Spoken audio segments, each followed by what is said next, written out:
हल्ली रिक्षावाल्यांच्या विरोधात ना भरपूर व्हिडिओ येतात ते भरपूर पब्लिक जे आहे ना ते रिक्षावाल्यांच्या विरोधात व्हिडिओ बनवतात की रिक्षावाले त्यांना आडतूड बोलतात, अरेतुर बोलतात किंवा उतरा लायकी विकी काढतात ते. पण ही खरी गोष्ट आहे, बरेच उद्धट रिक्षावाले आहे, नालायक रिक्षावाले जे असे वागतात ते असं नाही वागलं पाहिजे. आणि असे जर रिक्षावाले वागत असतील तर तुमच्याकडे गव्हर्नमेंटने एक नंबर दिलेला आहे. तो नंबर मी वाटलं असं तुम्हाला शेअरही करतो. मला कमेंटमध्ये फक्त नंबर म्हणून बोला तर मी तुम्हाला नंबर देईन. तो जे रिक्षावाल्यांच्या विरोधात तुम्ही कंप्लेंट करू शकता. पण तुम्ही रिक्षावाल्यांसोबत कसं वागता?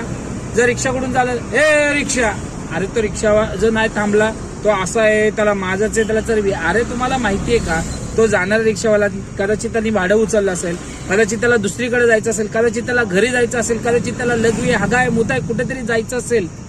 ज्याला घ्यायचं असेल तर तुमच्यापाशी थांबेल, ज्याला नाही घ्यायचंय तो निघून जाईल.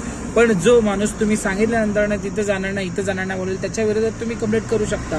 पण विनाकारण काही मूर्ख नालायक रिक्षावाल्यांमुळे काही रिक्षावाल्यांना, सगळ्या रिक्षावाल्यांना नावं ठेवणं बंद करा.